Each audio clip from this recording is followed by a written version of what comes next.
Hello, welcome back to... Umineko, welcome to Akenshima. We hope that you enjoy your stay. There are murders, characters, and definitely no witches. And definitely no second takes due to technical difficulties. No, we would never do such a thing. There is definitely not an unplugged keyboard on the desk in front of us. Shush! Shh. You ruined the illusion. Why would you do that, Ben? You're ruining the truth. Why would you ruin the illusion, Ben?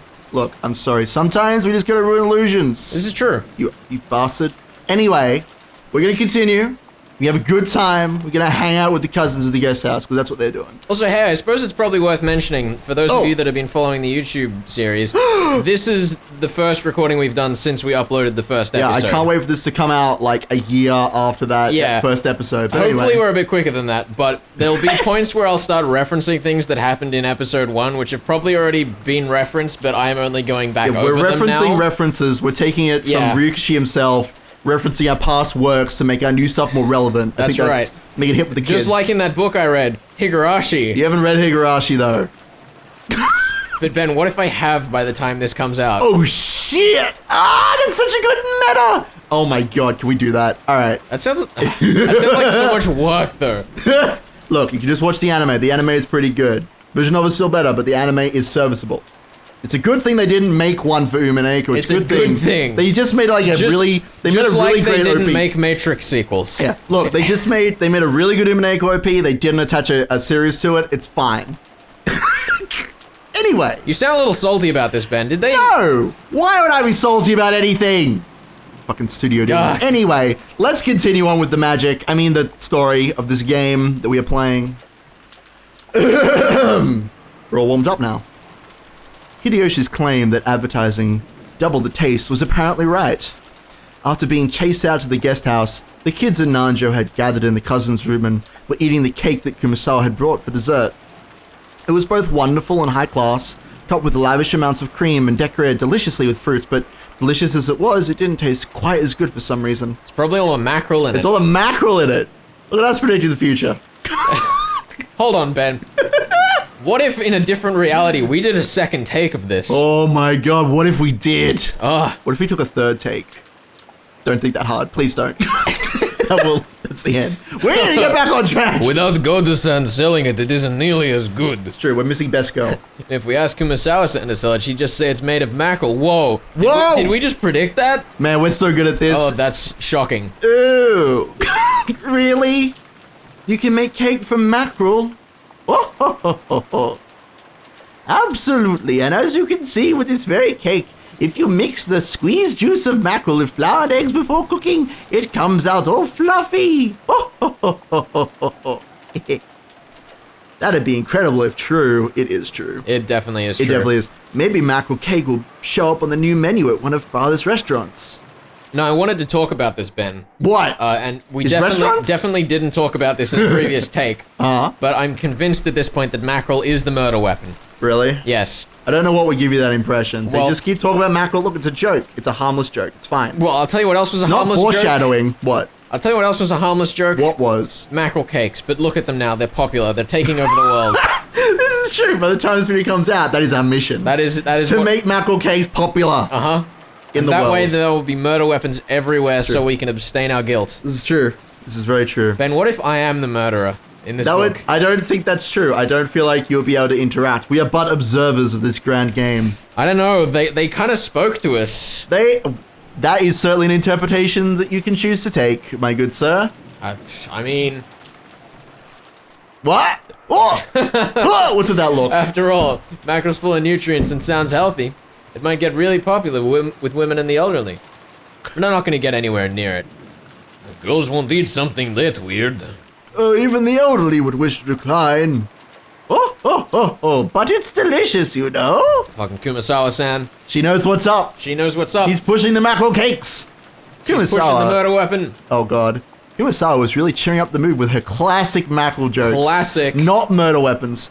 But the sound of the downpouring rain kept turning their attention towards the mystery guest. Oh boy. In the end, they showered Maria with questions again, since she was the only person here to have met Beatrice.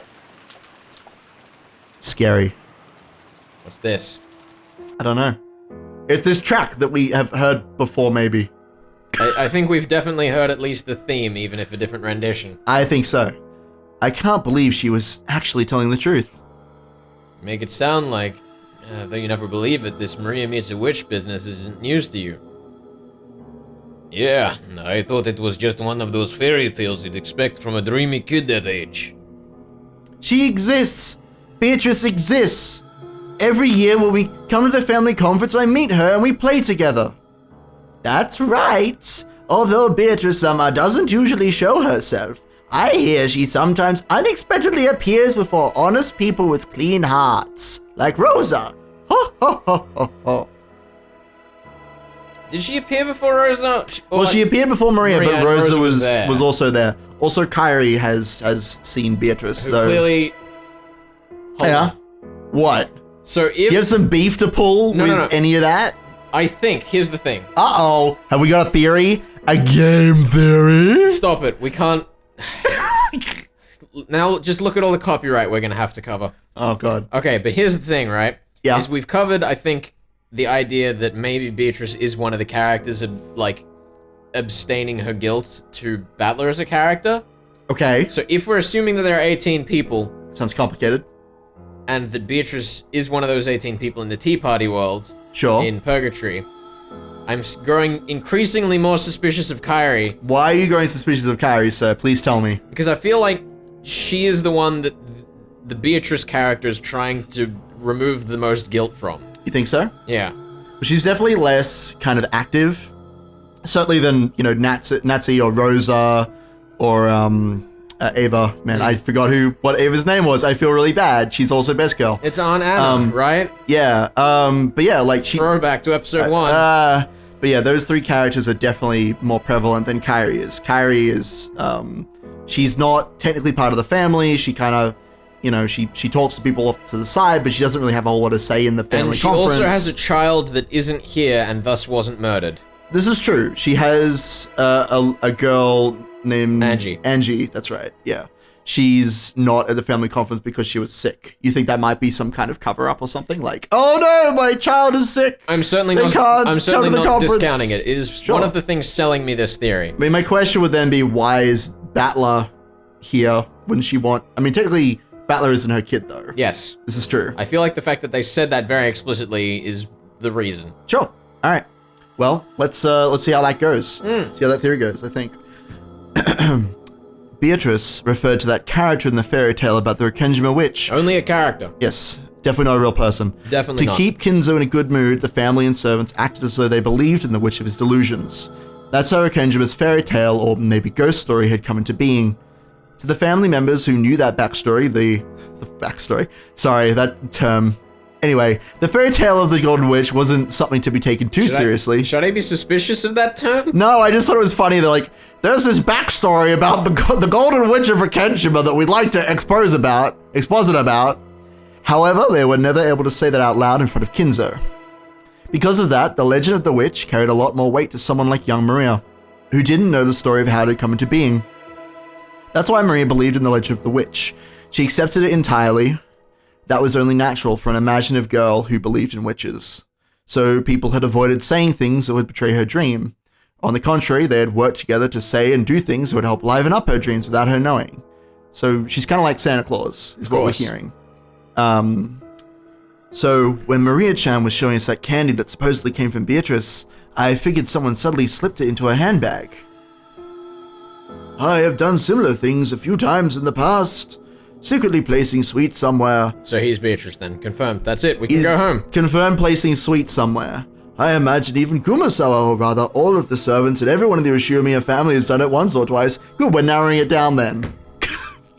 Perfect. That is such an excruciating line. Like, I put sweets in places, so does everyone else. So, if it'll make a small, innocent kid happy, you might place a sweet somewhere and have everyone join in on keeping the secret alive for her.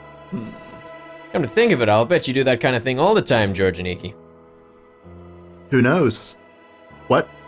It'd probably be boorish to admit to such a thing out loud. George admitted it while being extremely worried that Maria didn't find out. Oh, well, there you go. There you go. Fucking got it. And this wasn't even part of the first take. That wasn't. Wait, what first take? What? I don't even know who this is. This is Battler. In other words, it's kind of like Santa Claus. To protect the kid's dreams, the parents plot together and lie, setting presents at the bedside of a child fast asleep. Maria's right there. After all, you want to protect the kid's dreams, right? Hey, Maria, what's up? How's it going? How are your thoughts of Santa Claus going? I will not Obviously, crush them. I've known Santa doesn't exist for a long time now. I can't wait for Santa to show up as a fucking character. That'd be pretty great. I would not put it past the story. Oh my god. But if there's no reason to wake up from a dream like that, I wish I could have believed it all my life. Because adults know that the world is filled with terrible things, they all want to at least protect the pure dreams of a child. Ew! Beatrice exists! Exists! Why is it always in quotations? That kind of weirds me. I don't know, maybe that word is important for some reason. Yes, she does. Beatrice Summer does exist, right? Some time ago when I was drying mackerel to make some black tea suddenly. Well, it basically goes something like that. Supposedly, at least. So simply put, this was supposed to be a witch that no one but Maria believed in. I wouldn't phrase it quite like that. The point isn't that we didn't believe. We were all trying to give her a chance to believe. So this is about not betraying a child's innocence. But Santa doesn't exist in reality. What? That's pretty rude. That's presumptive. No one below the age of 12 watch this video. Your dreams will be crushed. If you don't want kids to be all disappointed when they learn the truth, you'd be better off not showing them that dream in the first place. Getting all philosophical up in here. Ah! I think you should take this line. Is the fact I think like this proof that I'm still a long way from becoming a full adult? The true nature of the Rekanjima witch finally started taking shape in Battler's mind. However, the current situation overrode this understanding, and in fact it completely overturned its very premise. So we thought we knew what was going on, but now Beatrice summoned the witch has actually appeared in reality. Is that it? And judging by how freaked out our parents were, looks like she wasn't an invited guest. Now it's starting to get interesting.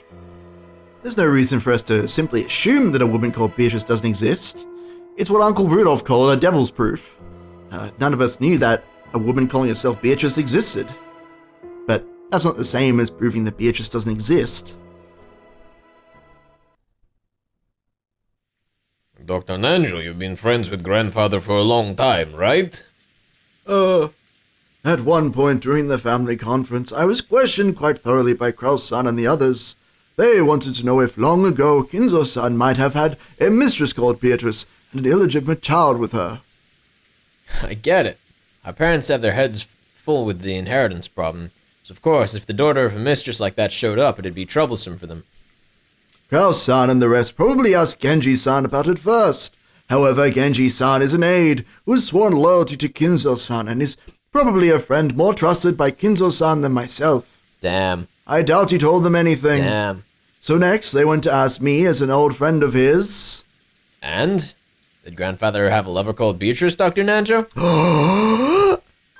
Tell us, Dr. Najo. He did. No, I have never met her. However, I have heard from Kinzo-san that he had a relationship with a woman like that. He said she passed away a very long time ago. Damn, backstory. She's dead. Oh, this is you. So did the two of them have a kid?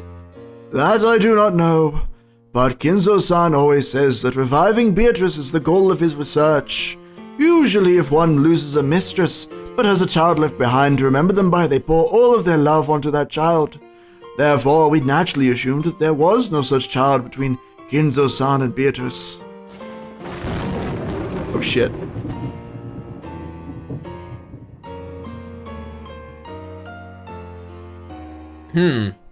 So that leaves us with another devil's proof. Yeah, it's impossible to prove that the child between him and the mistress didn't exist. So now that this child has actually appeared, we have to assume she did exist after all. That's a bit of a rushed argument. It's more realistic that someone caught wind of the trouble with the Yoshimiya family inheritance, knew about Grandfather's relationship with the mistress long ago, and impersonated her, trying to take a slice of the inheritance for themselves.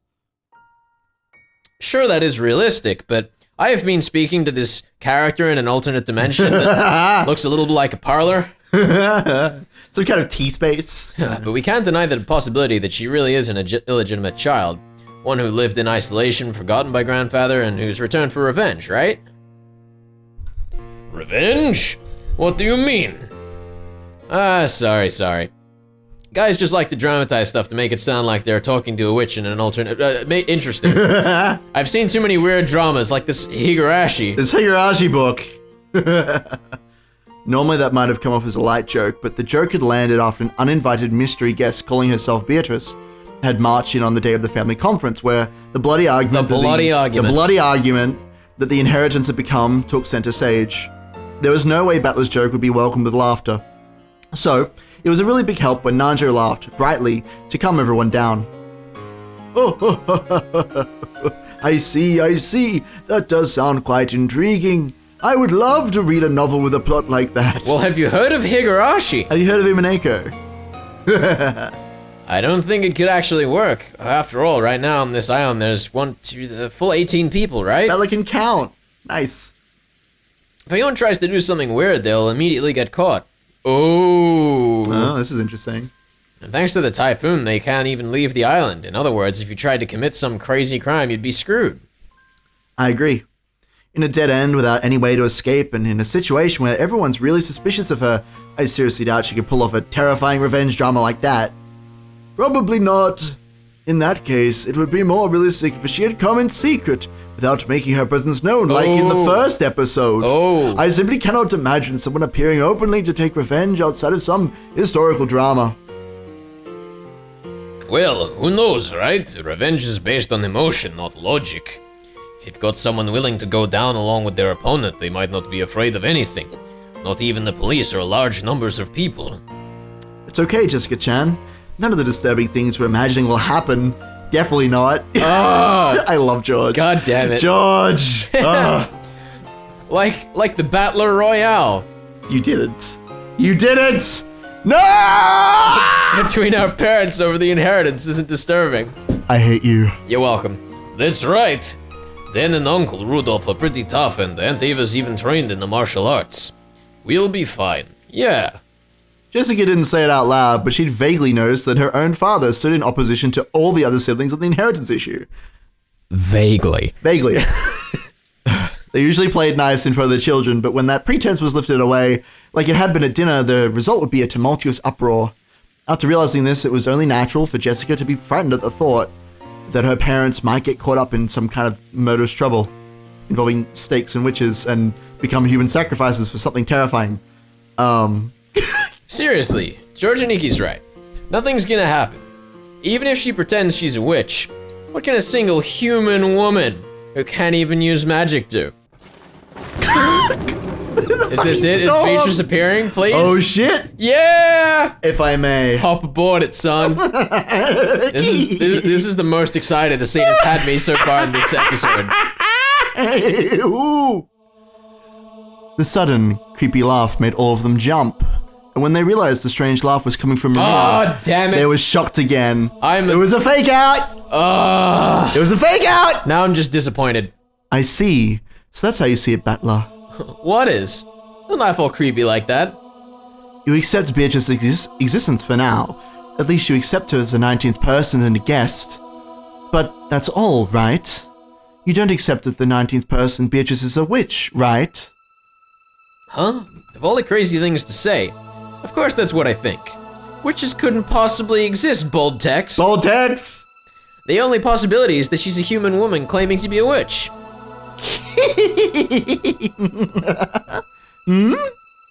Isn't that odd, Battler? That's a devil's proof, isn't it? Of course witches don't exist. But just because you've never met a witch, that doesn't mean you've proven that witches don't exist, right? That's right. You're not wrong there. I can't prove that witches don't exist. However, even if I can't prove it, I can claim it. Damn. I claim that witches don't exist. I would have to meet a witch in order to know that they exist. I love that just the smug look is just gone when he says great. that. Why? How can you claim that witches don't exist even though you can't prove it? Because things like that don't exist. That's circular logic, Battler. Come on. So, that's QED? You've finished your proof without any evidence or basis. Now there's a typical case of the ignorant willfully ignoring the shallowness of their own knowledge. I've forgotten what that stands for. I know what it is. I don't actually know what it means, I'll be honest, but Maria clearly does. Basically, it's It's just assuming a conclusion without proof. Yeah. Jumping to conclusions. Mm-hmm. I think it's Latin. It probably is. Most of this shit's Latin anyway. Yeah. So it's fine. I do know that's... I can't believe I've forgotten it. Don't worry now. about it. It's okay. We'll get it I'm frustrated. later. We'll No, come back. no.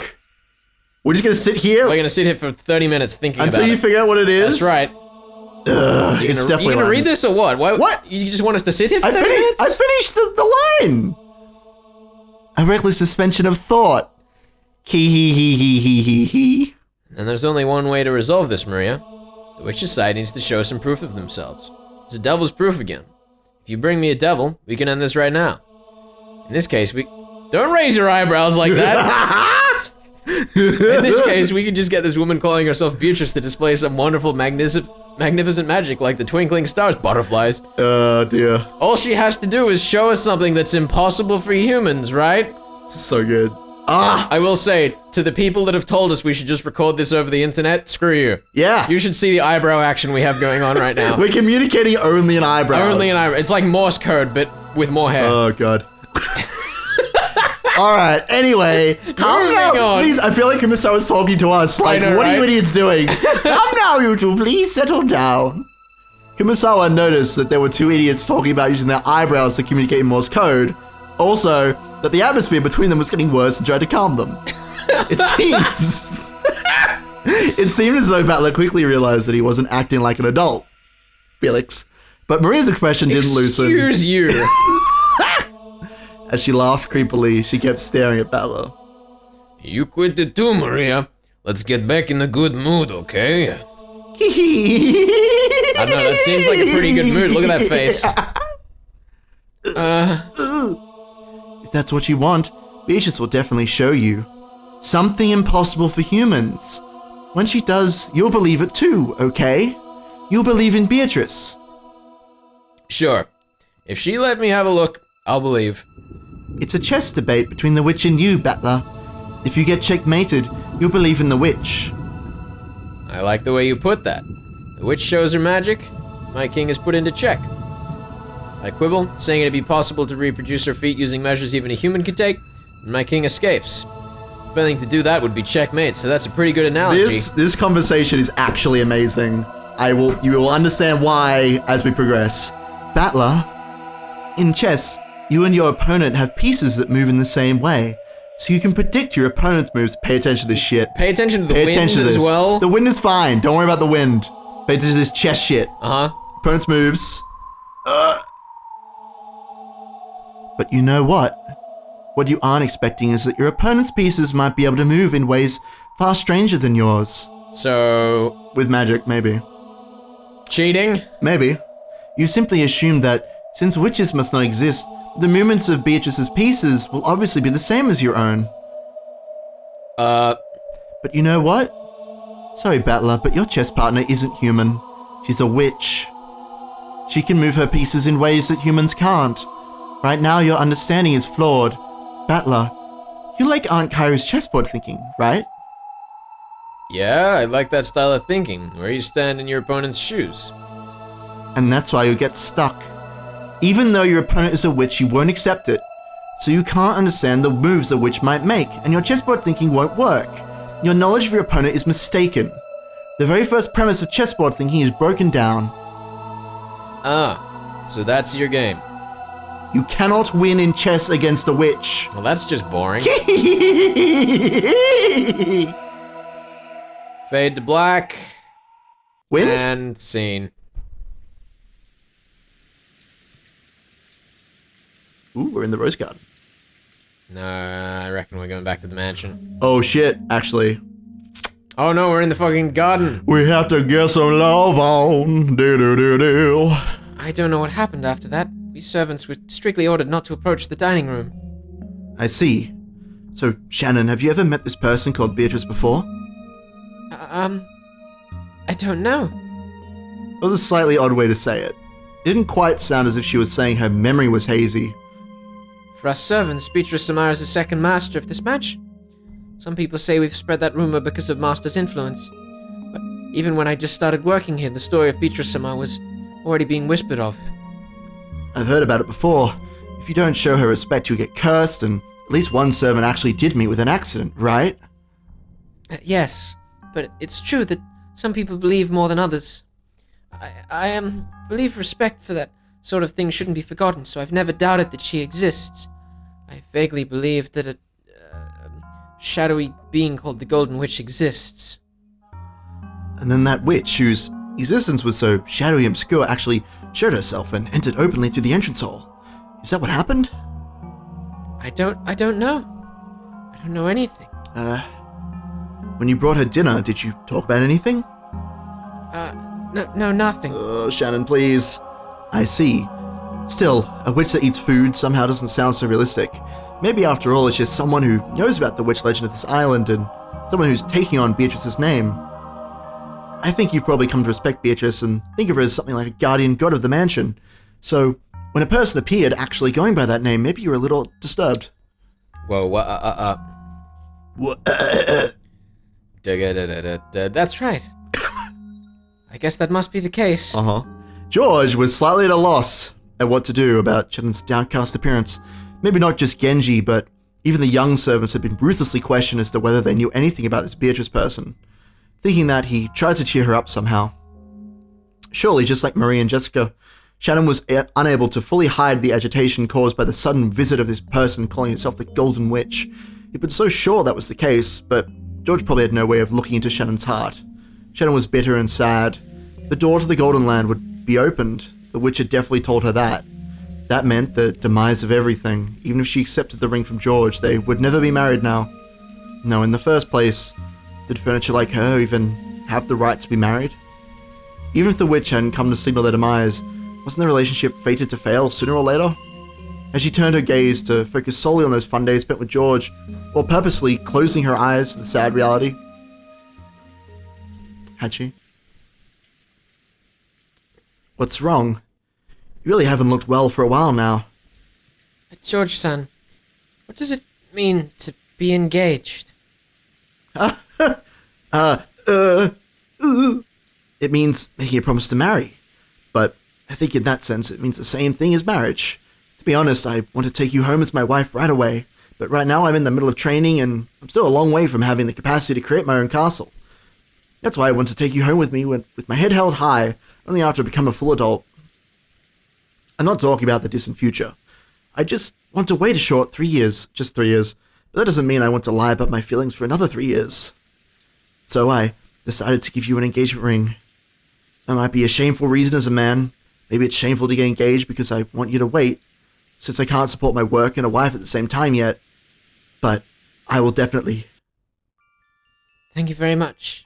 I understand that to you, George-san, an engagement ring means something different than one of the many presents you'd give to a lover. Of course it's different. An engagement ring isn't a simple accessory. It's an oath between lovers, a noble promise left in the form of a ring. So, if you were to get married right away, it'd be completely meaningless, right? Then it wouldn't be an engagement ring. I'd give it to you as a wedding ring. Either way, I'd still be giving you a ring. So it's a sold sign, like saying this woman is mine, nobody touch her. No, that's not what I... George knew that he was weak by nature. When he'd been captivated by Shannon and had sworn to become an excellent man, he had also sworn to throw away that weak part of himself. He's done a real good job. Oh my god. He's so awkward. So even if he had to be blunt about it, he chose to answer a little roughly.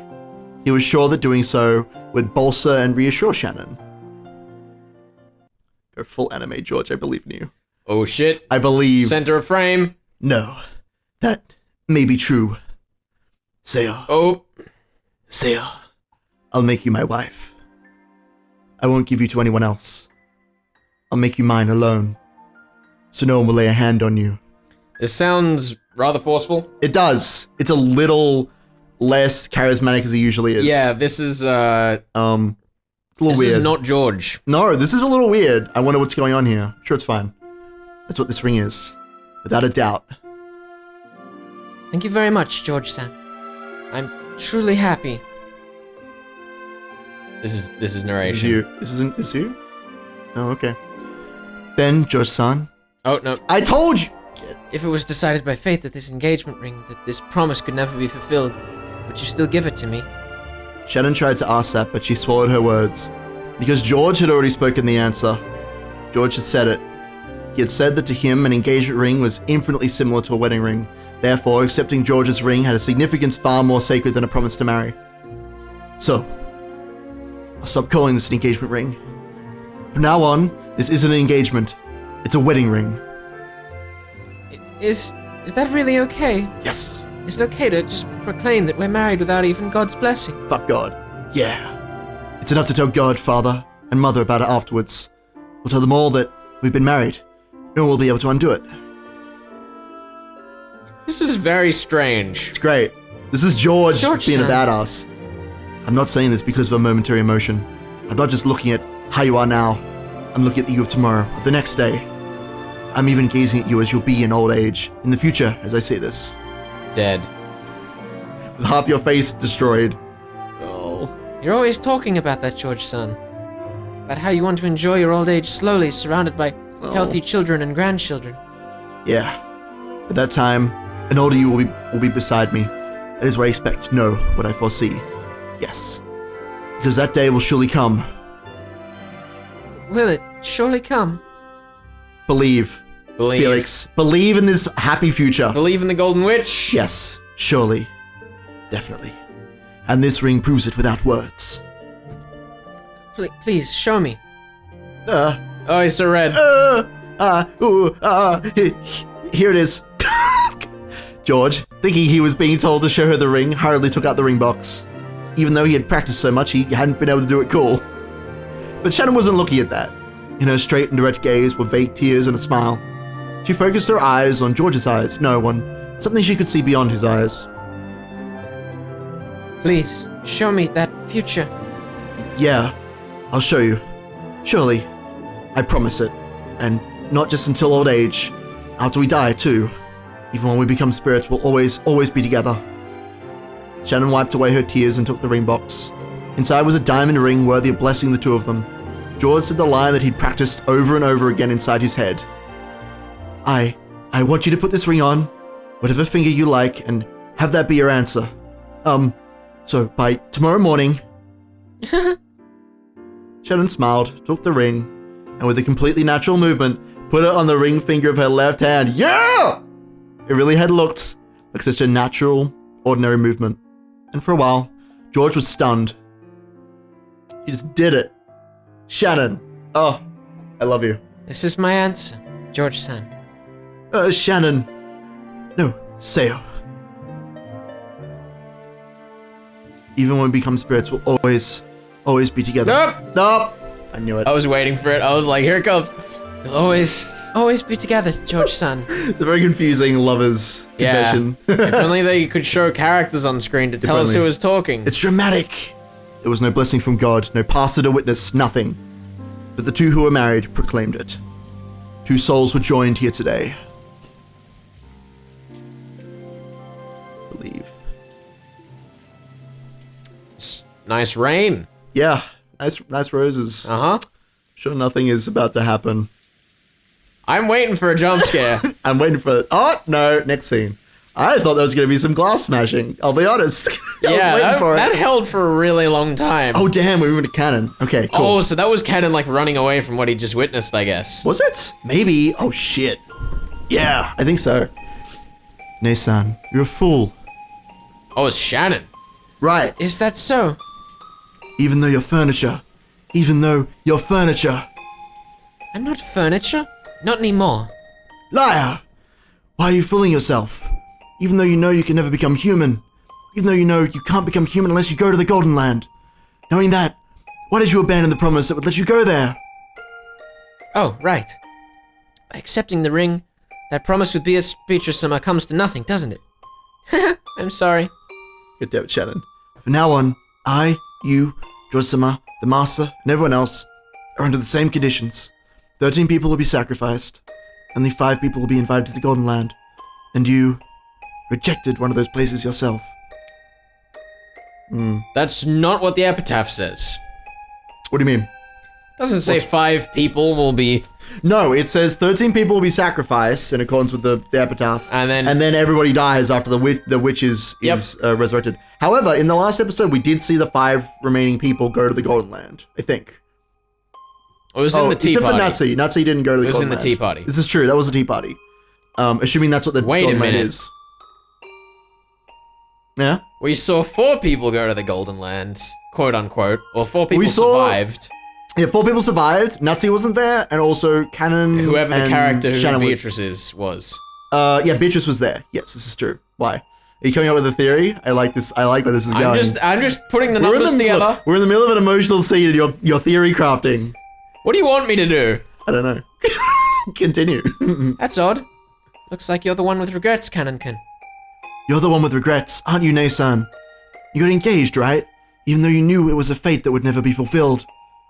Yes. I promised that we would always be together for eternity. So you know what? In that instant, our eternity was completed. Even if we become sacrifices, it's already completed. So it's okay. Cannon, you're the one who actually has regrets. We're furniture, right? We'll be freed no matter the result. So it doesn't matter whether we go to the Golden Land or not. And yet, you're set on going there. You want to become human no matter what, right? Why? Because I want to become human. I've had enough of being furniture. Why? I wanted to fall in love too. Tears were coming from Cannon's eyes. And he howled. I liked Milady.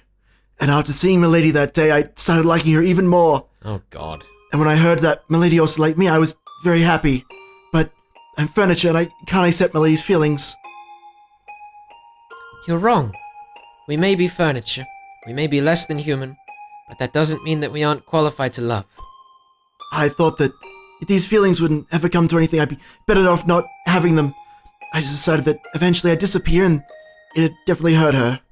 No, that's wrong. I was just frightened. I was just afraid, thinking that any love that couldn't be eternal was best avoided.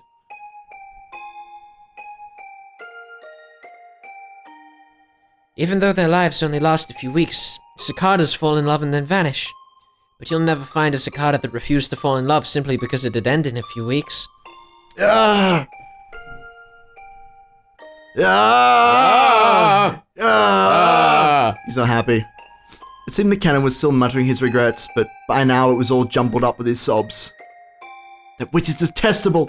I just wanted to point out of this, nothing to do with what's going on particularly. Okay. But I've just, ever since that first laugh jump scare, I've just been on edge the entire rest of this chapter. I'm sure there will be no jump scares. It's fine. I'm so, I just want to, oh my god, I'm so excited. Why did she plant these feelings in me? If only she hadn't pulled that bizarre prank, I wouldn't have paid Milady any notice. Beatrice-sama is detestable. To make you cry bitter tears, she played games with your fate. But I don't think things went as the witch expected. After all. Knowing love isn't a regret that ties you to life. It is the destination we're supposed to reach in our journey through life.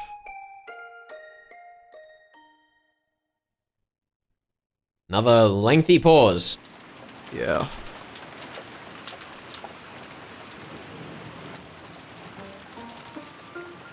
Well now, Cannon. That promise you worked so hard for has now come to nothing. Very well then. With this, the conditions for all of the pieces are the same. There are 18 pieces, 30 will be offered as sacrifices. Who will the 5 survivors be? Or else? Will someone destroy the ceremony? Who? How? This isn't a chess problem, it's a game on an equal footing. I won't be cornering you one-sidedly. You'll be able to frantically escape my advances and force a tie, an invalid match. At any rate, I doubt that you can manage more than repeating that over and over. Oh! Perhaps 8 times, and it probably won't be that difficult for you. However, this invalid match will continue forever until it eventually wears down your mind and kills it. That is when you'll accept your defeat and surrender to me! There's a reason I said it was a game on equal footing. That's because rules for my loss have also been established. There's nothing as boring as a game you can't lose, right? As for how to defeat me, that would be the epitaph that stands as an offering to my portrait. It's both the way to open the door to the Golden Land and the key to destroy my ceremony. The key? The key. The key. The key. We might have to check some epitaphs after this, but you're free to flounder about until then. I'll try to complete the ceremony in accordance with the epitaph. You'll try to solve the riddle of the epitaph, destroy the ceremony, and overthrow me.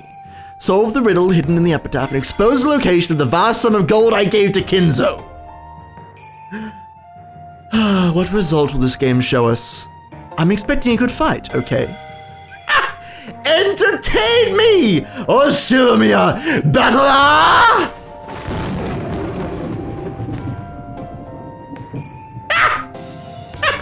Whoa! What is this? What is this? Where are we now? Oh, I'm so interested. Okay, here we go.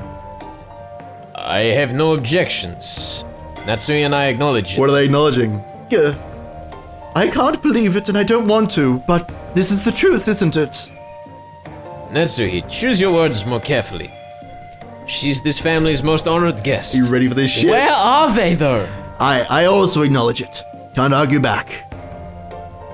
Yes, I acknowledge it. I have absolutely no complaints. I can't believe you actually... You have my honest respect. So good. Me too. Incredible. I genuinely respect you. So I have to acknowledge it. I acknowledge it too. I still can't believe it. Still, what can I do? You've proven devils. It's your victory. The devil's proof was a convenient excuse you liked using to handle unprovable matters, but now it's become your mortal enemy, has it not? Don't torture me, Matter Witch. I've already acknowledged you. I resign. Kyrie, please, do you still have objections? I must have everyone in agreement. If you alone will not acknowledge my existence. As the witch laughed boldly, the siblings started getting frantic. They were afraid of displeasing the witch. Kyrie lightly closed her eyes and after keeping silent for a while, opened her mouth. My apologies, I resign. Only Kyrie had faced the witch with stern eyes until the end. However, this had only resulted in her refusing to accept the truth for a short time. The truth, the being that was before her eyes, couldn't be denied. Devils had already been proven. I also acknowledge it. You are Beatrice. You assure me a family alchemist and a user of great magic. I must acknowledge the fact that you're a witch. We still haven't read the letter.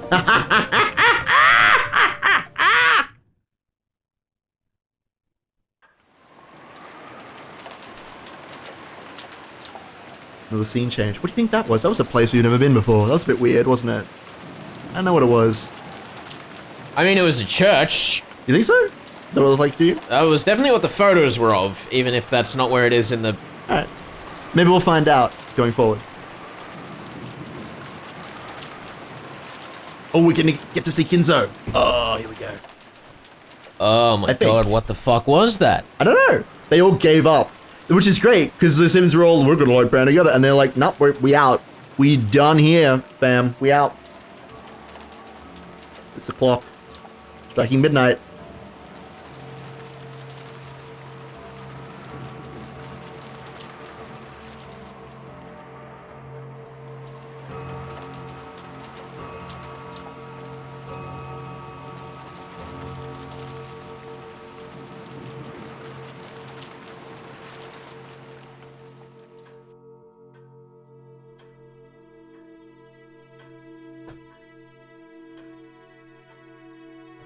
Oh shit, we're getting the pan over everyone before they die. We're getting the roll call before we find out who's died. Here we go. The first twilight is upon us. The witch demands sacrifices. Who shall it be? Who has the roulette chosen this time? I'm excited. Oh. I was like, why is the room empty? Yeah, look, Genji's, he's a bit of a sideboard. I think we've established this. Yep. He's a bit invisible sometimes. They're having so much fun. Just hanging out, proposing. I'm so excited to see who different dies this time. Yeah, me too. I'm pretty hyped for this. Oh shit, it's Beatrice. Oh boy. Included as the 19th person.